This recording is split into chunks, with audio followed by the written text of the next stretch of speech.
I was peeling potatoes when Simone called. My hands were wet with starch, and the knife rested against the cutting board next to half a Yukon Gold. The afternoon light came through the kitchen window, soft and golden, the kind that makes you think about how time moves whether you're ready or not. "Loretta," she said when I answered. Not Mom, not Mama Robinson like she used to call me before the wedding. Just my first name, flat and cold. "If you want to come to Thanksgiving, you can wash the dishes. We're hosting this year, and I need to know who's actually helpful." The words landed like ice water down my spine. I stood there, phone pressed to my ear, watching that potato roll slightly on the counter. Somewhere in the back of my mind, I heard Dennis whisper what he used to say when someone showed their true colors. "Baby, when people tell you who they are, believe them." "Enjoy your holiday, Simone," I said quietly. Then I hung up. My hand was shaking. The potato hit the floor and I just stared at it. This small brown thing that suddenly felt like the weight of 5 years pressing against my chest. Dennis came in from the living room. He'd been watching the news, but he'd heard her voice through the phone. Sharp enough to carry.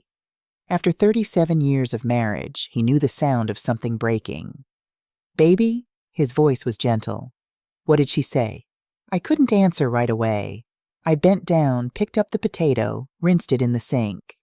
The water ran over my hands and I watched it spiral down the drain, taking something with it. Something I'd been holding on to for too long. "She said exactly what she meant," I finally replied. Dennis crossed the kitchen and stood beside me. He didn't touch me yet. He knew I needed a moment, but he was there. Solid. Real. The way he'd always been. "How long are we going to let this keep happening?" he asked. And that's when I realized I was done. Not angry done. Not vindictive done. Just finished. The way you finish a book that stopped making sense chapters ago. It hadn't always been this way. Or maybe it had, and I'd just been too hopeful to see it. Simone met Terrence at a hospital fundraiser. She was a pharmaceutical sales rep. Beautiful and confident in a way that made heads turn. When Terrence brought her home for the first time, she'd called me Mama Loretta and hugged me like she meant it. She asked about my nursing career, laughed at Dennis's terrible dad jokes, and brought a bottle of wine that cost more than I'd ever spent. "I can tell where Terrence gets his kindness from," she'd said that night, squeezing my hand across the dinner table. I'd felt such relief, such joy. My son had found someone who valued family. The change happened slowly, like seasons shifting. You don't notice winter coming until you're already cold. 6 months after the wedding, I brought over my famous sweet potato pie, the one I'd won awards for at church bake-offs, the one Terrence had requested every Thanksgiving since he was 7. Simone opened the door, glanced at the pie carrier, and smiled that new smile, the one that didn't reach her eyes. "Oh, we're trying to be health conscious now," she said sweetly. "But the gesture is so sweet." She took it, set it in the fridge, and we never spoke of it again. I saw it 3 days later when I came back to drop off Terrence's dry cleaning, the pie still untouched, pushed to the back behind the milk. A week later, it was gone. Not eaten, just gone. I told myself she'd forgotten. People forget things. But then came the nursery. When Simone was pregnant with their first child, I'd offered to help decorate. I had ideas, soft yellows and greens, a rocking chair that had been Terrence's, handmade quilts from my mother. Simone had listened politely, then said, "We want it modern, not your style, but I appreciate you wanting to help." Not your style. Like 37 years of homemaking, of raising a good man, of building a life, was outdated. Irrelevant. I swallowed it. New mothers have visions. I understood. Then the babies came. First Amara, then Devin 2 years later. Beautiful children with Terrence's eyes and Simone's smile. I was desperate to be part of their lives, to be the grandmother I'd dreamed of being. I offered to babysit every week so Simone could rest, have time for herself, remember what it felt like to be more than mom. "Thanks," she'd said, "but the baby has a schedule. I don't want to confuse him with different routines." Translation: You're not qualified. I made Halloween costumes that year, spent 3 weeks sewing a lion outfit for Amara and a giraffe for Devin. Brought them over 2 weeks before the holiday, proud of the work, of the love I'd stitched into every seam. Simone held them up, examined them like she was inspecting produce at the grocery store. "Target had amazing sales this year," she said. "But I appreciate the effort. The costumes I made never appeared in any photos. The store-bought ones did. I should have said something then. I should have asked what I'd done wrong.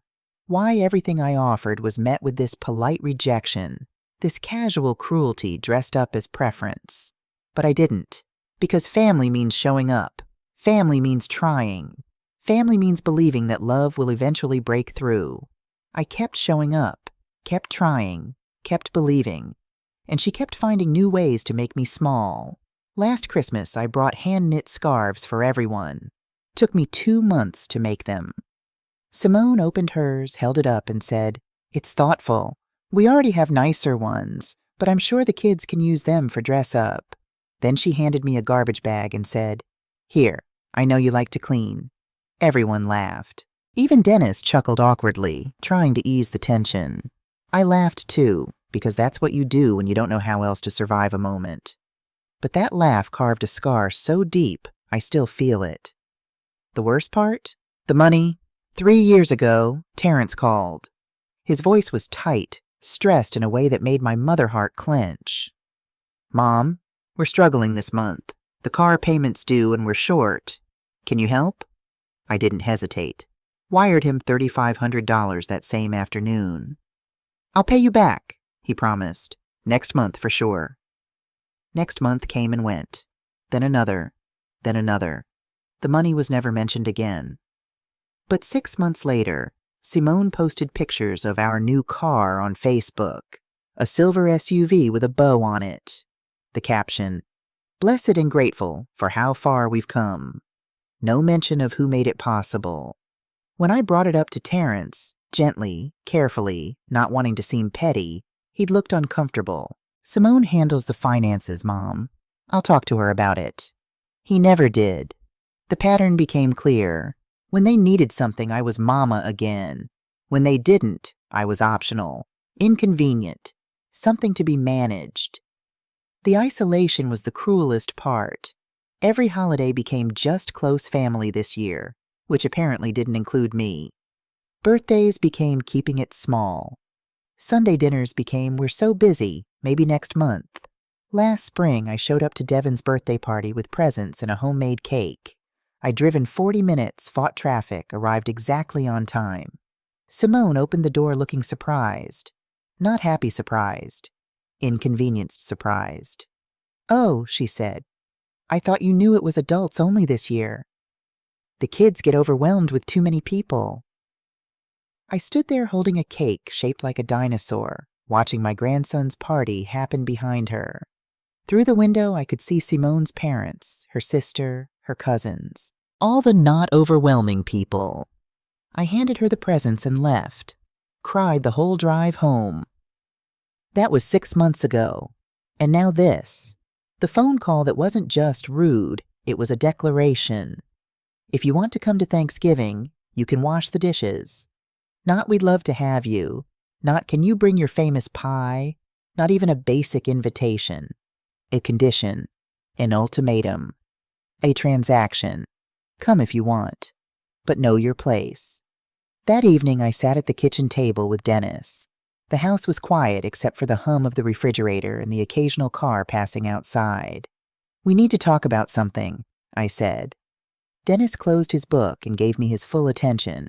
That's who he was. Present. Always. I pulled out my laptop, something I'd been avoiding looking at too closely because I didn't want to know. But now I needed to know. I logged into our bank account and started scrolling through the statements. That's when I saw it. A charge for $847 to SR Designs. A business name I didn't recognize. I clicked on the details. The billing address wasn't our house. It was Terrence and Simone C's. I felt something cold settle in my stomach. I called the bank. Talked to a fraud specialist named Monica who was patient and kind, and who, after 20 minutes of verification, confirmed what I'd started to suspect. Someone had opened a credit card in my name, used my social security number, changed the mailing address so I wouldn't see the bills. "Mrs. Robinson," Monica said gently, "this is identity theft. You need to file a police report." I hung up and just sat there, staring at the screen. $847 was just one charge. When I kept scrolling, I found more. Different cards, different vendors, always small enough to fly under the radar. Total, $12,847, over 18 months. Systematic, careful, planned. Dennis read over my shoulder. I heard his breath catch. "Loretta," he said quietly, "she's been stealing from you." Not Terrence. He didn't say Terrence because we both knew who managed their finances, who handled the business side of their life, who had access, opportunity, and apparently no conscience. I closed the laptop. "I need to disappear," I said. Dennis looked at me. "What do you mean?" "Switzerland. That villa you showed me. The one with the view of the mountains." 2 years ago, Dennis had pulled up a travel website and shown me a picture of a villa in Lucerne. Glass windows overlooking the Alps, a stone fireplace, snow-covered peaks in every direction. He'd said, "Someday, baby, before we're too old to enjoy it." I'd smiled and closed the laptop. Someday never comes when you're always putting everyone else first. "We're booking it," I said now, "for Thanksgiving week." Dennis studied my face. "What about—" "They don't want me there, so I won't be." Something shifted in his expression. Relief, maybe, or recognition, like he'd been waiting for me to choose myself for once. "How much?" he asked. "I don't care. We booked it that night. $8,500 for the week. Flights, villa, excursions, spa treatments, everything. It cost almost exactly what Simone had stolen. I didn't tell Terrence. Didn't tell Simone. Didn't announce it on Facebook. I just stopped responding. When Simone texted 3 days before Thanksgiving asking if I was coming, I didn't reply. When she texted again saying it was rude to leave people hanging, I stayed silent. When Terrence called the day before we left, I answered. "Mom, Simone says you're not responding. What's going on?" "I'll be unavailable for Thanksgiving," I said calmly. "Enjoy your meal." "Unavailable? What does that mean?" It means exactly what I said. I hung up before he could argue. The next morning, Dennis and I drove to the airport. I didn't look back at the house. Didn't second guess. Didn't let guilt creep in and tell me I was being petty. For the first time in 5 years, I was choosing peace over performance. And as the plane lifted off the runway, I felt something I hadn't felt in so long I'd almost forgotten what it was called. Freedom. The villa in Lucerne was everything the photos promised and more. Glass walls that framed the Alps like a painting. A stone fireplace that crackled through the evening. And silence. Real silence. Not the heavy kind that comes before a storm, but the light kind that comes after. Dennis stood at the window that first morning, coffee in hand, watching snow dust the peaks. "I can't believe we're actually here," he said. I joined him, wrapping my arms around his waist from behind. "We should have done this years ago. You were always taking care of everyone else." "I was," I said. "But not anymore." The first 2 days, I kept my phone off. Didn't check messages. Didn't scroll social media. Didn't reach for it every 5 minutes the way I usually did, hoping for a text from Terrence, a photo of the grandkids, some small sign that I mattered. Instead, I breathed. We hiked through snow-covered trails, ate fondue by the fire, took a boat across the lake even though it was freezing, just to feel alive. I bought a red dress in a boutique, something I never would have bought at home because who was I dressing up for?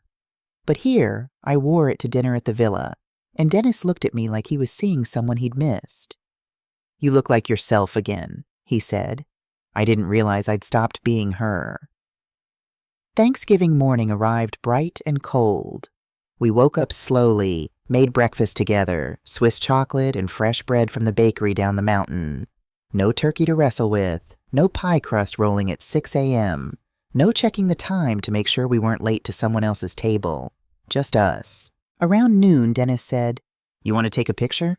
I thought about it. Thought about the woman I'd been 3 days ago, standing in her kitchen, phone in hand, hearing those words. "If you want to come, you can wash the dishes." That woman would have stayed silent, would have hidden, would have been ashamed that she'd chosen herself. But I wasn't her anymore.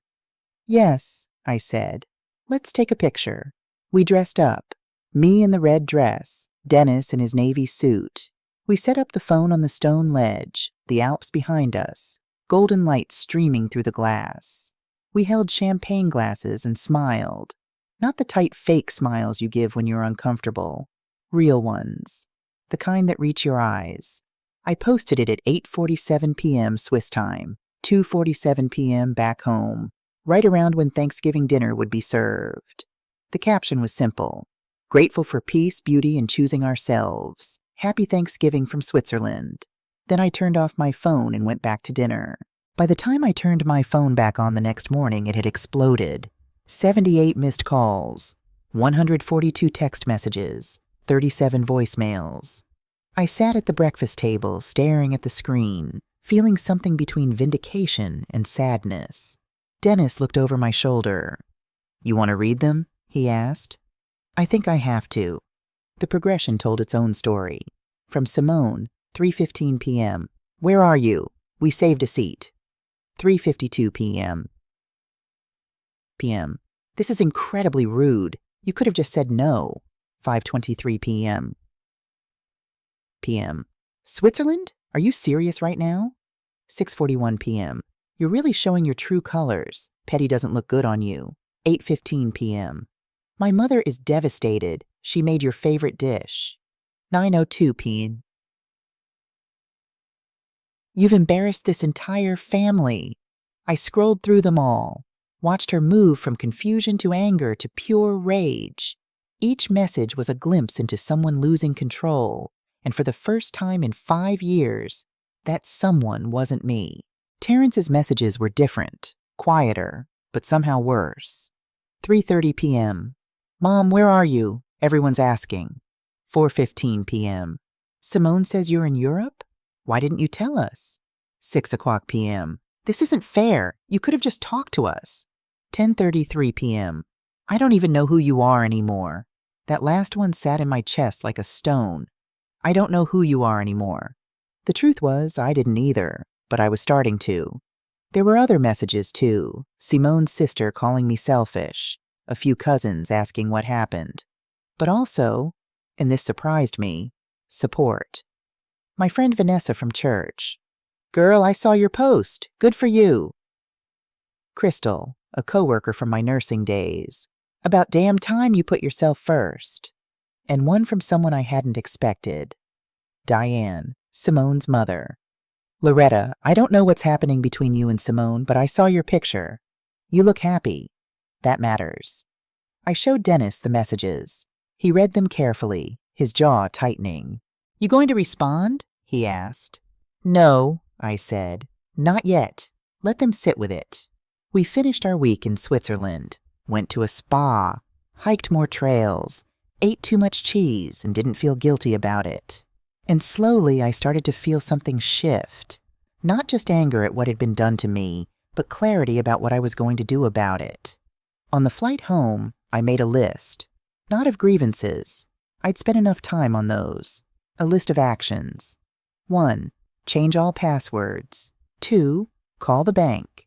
3. Freeze my credit. 4. Call Joyce Patterson, the family lawyer. 5. Get copies of everything. 6. Decide what comes next. Dennis read over my shoulder. "You're really doing this." "I have to. If I don't protect myself, who will?" We got home on November 29th, late afternoon. The house looked the same, but it felt different, like I was seeing it with new eyes. I unplugged the landline phone and tucked it in the hall closet. Changed the Wi-Fi password. Set my cell to Do Not Disturb except for Dennis and emergencies. Then I sat down with the bank statements I'd printed before we left and really looked at them. $12,847. Spread across 18 months. Small charges at first. 100 here, 200 there. Then bigger ones as Simone got bolder. or more desperate. The doorbell rang at 3:47 p. Through the peephole, I saw her, Simone, alone. No Terrence, no kids, just her, in jeans and a sweater, looking smaller than I'd ever seen her. I could have not answered. Should have, maybe, but I needed to look her in the eye. I opened the door, didn't invite her in. "Loretta," she started, and I heard it immediately. The shift to my first name, not Mom, not Mama, just my name. "We need to talk about what you did." "What I did?" I kept my voice level. "Let's talk about what you did." I pulled out the credit card statements I'd kept in my pocket, unfolded them, held them up. Identity theft, $12,847 in my name over 18 months. Her face did something I'd never seen before. Shock, then panic, then something that looked almost like relief, like she'd been waiting to be caught. "I don't know what you're talking about," she tried, but her voice shook. "Don't," I said quietly. "Don't insult me by lying. I called the bank. I have the records. Your address is on the billing statements." She was silent for a long moment. "That you don't understand. We were desperate." "So you stole from me?" "We were going to pay you back." Her voice rose. "Terrence lost his job 8 months ago. We have bills, a mortgage, 2 kids. That stopped me." "He lost his job?" "He didn't want you to know. He was ashamed." She wrapped her arms around herself. "We were drowning, Loretta. You live comfortably on Dennis's pension. You don't have to worry about—" "So that gave you the right to commit fraud?" My voice was still calm, but something hot was building in my chest. "That gave you the right to steal my identity? I was trying to save my family. I am your family." The words came out louder than I meant. "I'm the one you've been pushing away for 5 years. I'm the one you've made feel worthless and small. And when you needed money, you didn't ask. You stole." Simone's face crumpled. "You don't get it. Everyone loves you. Perfect Mama Loretta who never does anything wrong. Do you know what it's like living in your shadow?" The accusation was so absurd I almost laughed. "My shadow? I've spent 5 years trying to get you to see me, to include me, to let me be part of this family." My voice cracked. "Every pie rejected, every offer declined, every gift dismissed. I thought if I just kept showing up, kept trying, you'd eventually—" "You'd eventually what? Take over? Run my house the way you think it should be run?" Simone was crying now. "I watched my mother let my grandmother control everything. Every decision, every holiday, every moment. She became nothing, just an extension of that woman. I swore when I got married that would never be me. And suddenly I understood. Not forgave, but understood. So you made me the enemy before I could become one." She didn't answer, didn't have to. Dennis appeared in the doorway behind me. "You need to leave," he said quietly. "Now." Simone looked at him, then back at me. "Terrence will never forgive you for this." "Then he'll have to live with that. Get off my porch." She left. I closed the door and stood there, shaking. "You okay?" Dennis asked. "No, but I will be." Later that evening, I was cleaning the guest room, needed to move, needed to do something with my hands, when I found it. Fallen behind the dresser, half hidden by dust. A notebook. Black, spiral-bound, the kind you buy at any drugstore. I opened it. The first page in Simone's neat handwriting. Family management. I should have stopped reading. Should have closed it and thrown it away. But I couldn't. Page after page of strategies, plans, ways to manage me. Make Elle feel incompetent with kids. She'll stop offering. Decline her food. She'll stop bringing it. Keep distance on holidays. She'll try harder. Leverage. Use T's guilt. He won't question. Emergency fund? Elle's credit. She won't check statements often. Older generation trusts too much. There were dates, notes about what worked and what didn't. Observations about my behavior, my patterns, my weaknesses. This wasn't impulse. This wasn't desperation. This was a 5-year plan to break me down, control me, and ultimately, use me. I sat on the floor with that notebook in my hands and felt something inside me go completely still. Dennis found me there 20 minutes later. He read over my shoulder and I heard his breath catch. Loretta, this is sociopathic, I finished. I know. I took photos of every page, sent them to my email. Then I called the number Joyce Patterson had given me months ago when we'd updated our will. She answered on the third ring. Joyce, to the right. It's Loretta Robinson. I need to see you tomorrow, first thing. Is everything okay? I looked at the notebook. Thought about Simone's face when I'd confronted her. Thought about 5 years of systematic cruelty dressed up as preference. No, I said, but it's going to be. The next morning I called Terrence. We need to talk in person, tomorrow at 2 p.m., our house. Mom, Simone told me what you accused her of. I'm not accusing her of anything. I have proof. Tomorrow, 2 p.m., just you. I hung up before he could argue. Dennis stood in the kitchen doorway. You sure about this? I've never been more sure of anything in my life. The next day, when Terrence walked through our door, he looked like he hadn't slept. Dark circles under his eyes. Thinner than I remembered. My baby boy, 38 years old and breaking at the seams. I'd set everything up on the dining room table like evidence in a courtroom. Bank statements, credit card bills, the notebook, all arranged in chronological order. Sit down, I said gently. He sat, looked at the papers. Mom, what is all this? This, I said, pointing to the bank statements, is $12,847 that your wife stole from me using my identity. His face went white. She wouldn't. She did. Look at the dates. Look at the addresses. And this, Dennis added, sliding the notebook across the table, is her plan, 5 years' worth, written in her own hand. Terrence picked it up, started reading. I watched his face move through stages. Disbelief, confusion, horror, denial.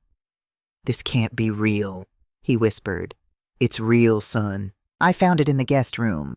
She must have dropped it last time she was here. He kept reading. Page after page. His hands started shaking. The credit cards. Mom, I swear I didn't know about those. She said she was handling things, that we had a plan. Did you know she was using me? I asked quietly. That everything, the rejected food, the excluded invitations, the casual cruelty, was calculated? He set the notebook down, covered his face with his hands. I knew she was difficult with you. I told myself it was just personality differences, that you two would figure it out eventually. You knew she was treating me like hired help, and you said nothing. I didn't want to make waves. He looked up, tears in his eyes. Do you know what it's like? She's intense, Mom. If I take your side, she shuts down for weeks. The kids feel it. The whole house feels it. So I kept the peace. By throwing me away, the words hung there. I'm pressing charges, I said. Identity theft is a felony. Joyce says the evidence is overwhelming. Terrence stood up so fast his chair fell backward. You'd send her to jail? The mother of your grandchildren? She committed a crime against me, your mother. She made a mistake. She was desperate. She made a plan. My voice rose. 5 years, Terrence. 5 years of systematically breaking me down. That's not a mistake. That's abuse. If you do this, he said, voice shaking, you'll never see those kids again. I'll make sure of it. The threat landed like a slap. Is that what you want? I asked quietly. You want to weaponize my grandchildren? Turn them into pawns because you're too weak to face what your wife has done? I'm trying to hold my family together. By tearing me apart. I stood up. Get out. Mom, get out. He looked at me one more time, and in that look, I saw everything. The little boy I'd raised, the man he'd become, the son I was losing. If you do this, he said, we're done. Then I guess we're done. He walked out. The door didn't slam this time. It just closed. Quiet. Final. I stood in the empty dining room, surrounded by evidence of my own destruction, and felt Dennis's arms come around me from behind. This time, I let myself cry. December 2nd. That's when I walked into the Newark Police Department and filed the report. Detective Brandon Hayes was assigned to my case. Mid-40s, patient eyes, a man who'd clearly seen this story before. He listened while I laid out the evidence: bank statements, credit reports, the notebook. When I showed him the pages where Simone had written, "L won't check statements often. Older generation trusts too much," his jaw tightened. "Mrs. Robinson," he said carefully, "this is textbook elder financial abuse. Combined with identity theft, we're looking at felony charges. I know. Once we move forward, there's no putting this back in the box. Your daughter-in-law will be arrested. This will be public record." I thought about Amara and Devin, thought about Thanksgiving mornings and Christmas presents, thought about being called Grandma in those sweet high voices. Then I thought about that notebook. 5 years of calculated cruelty. Move forward, I said. The warrant was issued December 5th. They arrested Simone at home while the kids were at school. Terrence had to borrow $25,000 from Simone's parents for bail. She was released the same day, but the damage was done. The charges were real: identity theft, felony; financial elder abuse, felony. That's when the social media war started. Simone posted first, December 6th, a photo carousel, her with the kids, a perfectly set Thanksgiving table, family moments that notably excluded me. The caption: "Sometimes the people you love most will stab you in the back. We're going through something devastating because someone chose bitterness over family, praying for wisdom and peace." The comments flooded in. People I'd never met, supporting her, calling me vindictive, asking how I could do this to my own family. I let it sit for 24 hours. Let her think she'd won the narrative. Then I posted. No photos, just words. When someone shows you who they are, believe them. For 5 years, I gave my all. I was told I wasn't enough. When I chose peace, I was called petty. When I chose justice, I was called bitter. But I know my truth, and the court will too. Simple, direct, final. The responses split down the middle. People from church who'd known me for decades came out in support. Others said families should handle things privately. The divide was painful but clarifying. I stopped going to church. Couldn't handle the stares, the whispered conversations that stopped when I walked by. Vanessa called me every Sunday anyway, gave me the sermon notes, told me who asked about me. "Mrs. Patterson asked about you today," she'd say. "Said she's praying for you. Tell her I appreciate it. Girl, when you coming back?" When I can breathe in there again. The preliminary hearing was December 20th. Joyce Patterson, my attorney, had prepared me for what would happen. The prosecutor would present evidence. Simone's lawyer would argue. The judge would decide if there was enough to proceed. What I wasn't prepared for was seeing my grandchildren in the courthouse hallway. Simone had brought them. 7-year-old Devin, 9-year-old Amara, dressed in their Sunday clothes, looking confused and scared. Amara saw me first. Her face lit up. "Grandma!" And she started toward me. Simone's hand on her shoulder stopped her. "No, baby. We can't talk to her right now." The look Amara gave me broke something. Confusion. Hurt. Like I'd done something wrong and she didn't understand what. I wanted to run to her. Wanted to explain. But Joyce's hand on my arm held me steady. "Not here," she whispered. "Not now." We went into the courtroom. Simone's lawyer tried to paint me as vindictive, as a woman who couldn't accept boundaries, who was weaponizing the legal system because her feelings were hurt. Joyce stood up with the notebook. "Your Honor, this isn't about hurt feelings. This is about systematic abuse documented in the defendant's own handwriting. 5 years of calculated manipulation. $12,000 stolen through identity theft. This isn't a family squabble. These are crimes." The prosecutor, Margaret Davis, presented the evidence. Credit card statements, screenshots of charges, expert testimony about elder financial abuse patterns. It was overwhelming, clinical, devastating. The judge, Judge Patricia Moore, a black woman in her late 50s with steel gray hair and reading glasses, listened to everything. Then she looked at Simone. "Ms. Robinson, how do you plead?" Simone stood. Her voice was barely a whisper. "Not guilty, Your Honor." Her lawyer had advised it. Fight it. Create reasonable doubt. Make it about family conflict instead of crime. But Judge Moore had seen the evidence. "This will proceed to trial. Bail is continued. Court is adjourned." Outside, Terrence was waiting by Simone's car. He saw me, and for a moment our eyes met. I tried to read his face. Anger, guilt, love, loss. It was all there, tangled together. Then Simone called his name and he turned away. Christmas came and went. Dennis and I stayed home, just the two of us. It should have felt peaceful. It felt empty. On December 28th, a letter arrived. Handwritten envelope, no return address. I almost threw it away. But something made me open it. "Dear Loretta, I'm writing because there's something you should know, not to excuse my daughter, but to help you understand. Simone's grandmother, my mother-in-law, was cruel to me. For 20 years, she made me feel like I wasn't good enough for her son. She questioned my parenting, my cooking, my worth. She turned family events into competitions I always lost. When Simone married Terrence, she swore she'd never be like me, weak, accommodating, always trying to please. She swore she'd be strong, set boundaries, not let you take over. But somewhere she crossed from protection into cruelty. She became the thing she feared. She became my mother-in-law. What she did to you, the stealing, the manipulation, that's unforgivable.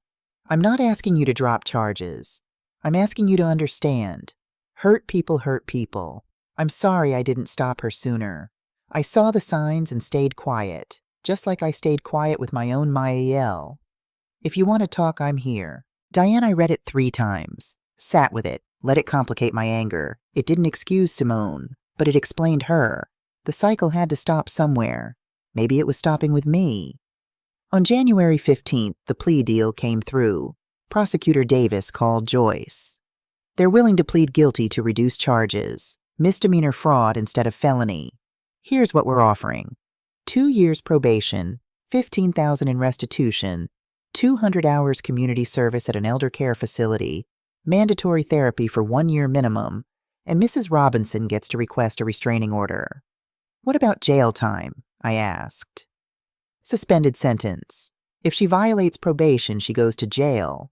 But if she complies, no prison." Part of me wanted to fight for more, wanted her to face the full weight of what she'd done. But another part, the part that remembered Amara's face in the courthouse, knew this was enough. "Tell them we accept," I said, "but I want that restraining order." The final hearing was January 22nd. Simone stood before Judge Moore and pled guilty. Her voice was steady, but I saw her hands shaking. "Do you understand that by pleading guilty you're admitting to these crimes?" Judge Moore asked. "Yes, Your Honor." "And do you understand the terms of your probation?" "Yes, Your Honor." "Then I accept this plea." Judge Moore looked up.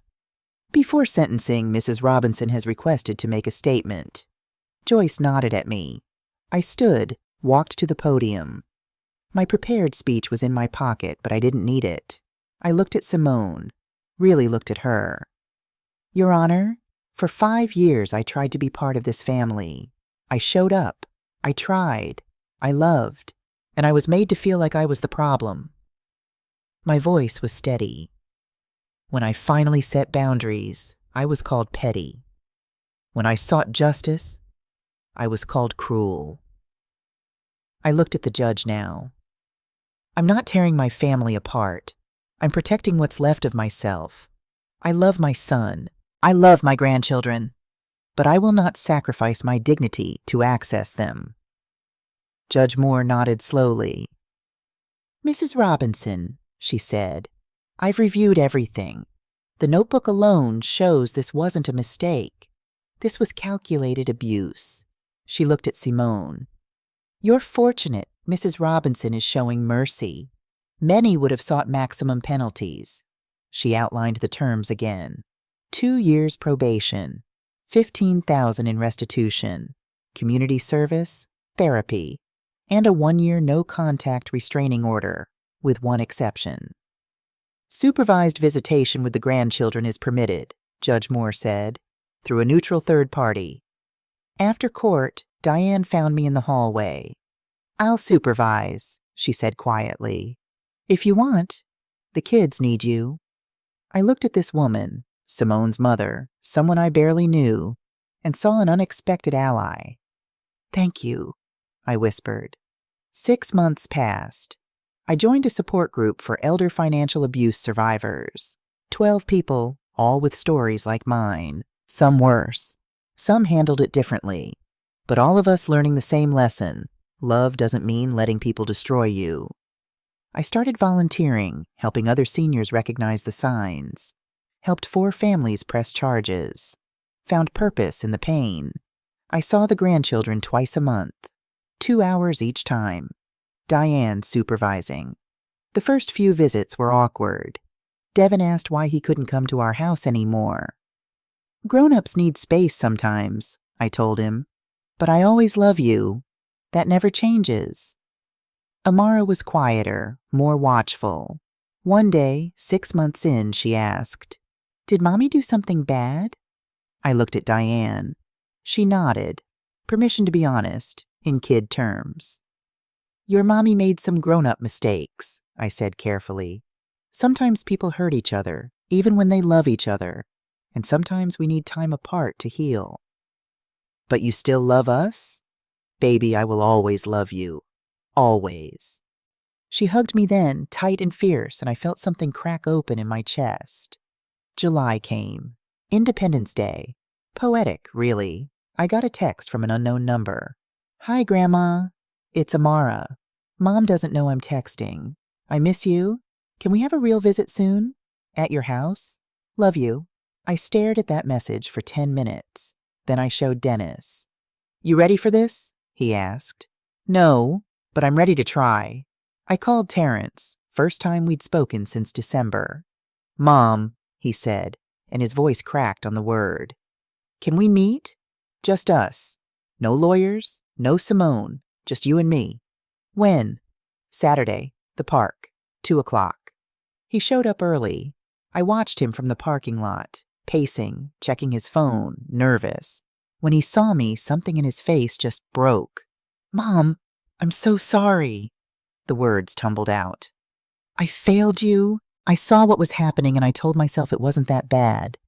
That you two would figure it out. That I couldn't take sides. But you did take sides," I said gently. "You took hers." "I know." He was crying now. "I know, and I hate myself for it. I've been in therapy, learning about codependency, about enabling. I did both." We sat on a bench, watched kids play on the swings. "Simone's in therapy too," he said. "Court-ordered, but she's actually working at it. Facing things about her mom, her grandmother, the cycle." I got Diane's letter. She told me, "Mom, Simone, she's not asking for forgiveness. She knows she doesn't deserve it, but she's trying to understand why she became that person." "That's good," I said. "But Terrence, I need you to understand something. I won't ever go back to how things were. Those boundaries aren't negotiable." "I understand, and I'll support that. I should have supported you 5 years ago." We sat in silence for a while. Then, "The kids miss you. Amara asked if she could come to your house for her birthday." "Tell her yes," I said, "but Simone stays home." "She knows. Thanksgiving 2024, 1 year after Switzerland. Dennis and I cooked together, but this time we invited people. Church friends, support group members, neighbors. 15 people around our table, laughing, warm. Family by choice. At 3 p.m. the doorbell rang. Terrence, Simone, and the kids, bringing store-bought pie, no pretense. Simone stayed at the door. "Thank you for inviting us. You're here for an hour. Kids can stay longer." She nodded, accepted the boundary. It was uncomfortable. Simone sat quietly, helped clear plates without being asked. Terrence engaged, joked with Dennis. The kids played with everyone's children, happy and loud. No fake warmth, no pretending, just space for possibility. Before they left, Simone caught me alone. "I'm in month 10 of therapy," she said, "learning why I became that person. Hurt people. I was so scared of being weak like my mom, I became cruel." "I know," I said. "Diane told me. I'm not asking forgiveness, just a chance to show you I'm changing. I see you trying. That matters, but trust takes time. I'll take all the time you need." Christmas Eve, I sat alone in the living room. 2 photos on the mantel now. Switzerland in the red dress, and Thanksgiving with the whole family. Both true, both real. My phone rang. Amara. "Grandma, can we come Christmas morning, just for an hour?" I thought about boundaries, about healing, about choosing myself while still leaving room for others. "Yes, baby, come at 10. "Will you make sweet potato pie?" I smiled. "I'll make 2. 1 for you, 1 for me." After I hung up, I sat in the quiet. Dennis was asleep upstairs. The tree lights twinkled. Snow fell outside. A year ago, I chose myself. It felt like ending. Today, I was choosing myself again. But it felt like beginning. I didn't know if Simone would fully change. If Terrence would always choose right. If this fragile peace would last. But I knew this. I was not small. I was not less. I was not a chore. I was Loretta Robinson. I was worthy. I was free. And freedom didn't mean cutting everyone out. Freedom meant staying true to myself while letting others back in. Slowly, carefully, on my terms. I looked at my reflection in the dark window, saw the woman I'd become. Strong, scarred, still standing. And for anyone who's ever felt disposable, I want you to hear this. You decide your worth. No one else. Ever. Not your children, not your in-laws, not your friends. You. And sometimes the most loving thing you can do, for yourself and for them, is to stop accepting less than you deserve. Even if it costs you everything. Even if it costs you them. Because you can't pour from an empty cup. And you can't love others well if you don't love yourself first. I stood up, turned off the tree lights, went upstairs to where Dennis was sleeping. Tomorrow my grandchildren would come. We'd eat pie. We'd laugh. We'd navigate this new normal. But tonight, I'd rest. In peace. In dignity. In freedom. Finally, after 5 long years, myself again.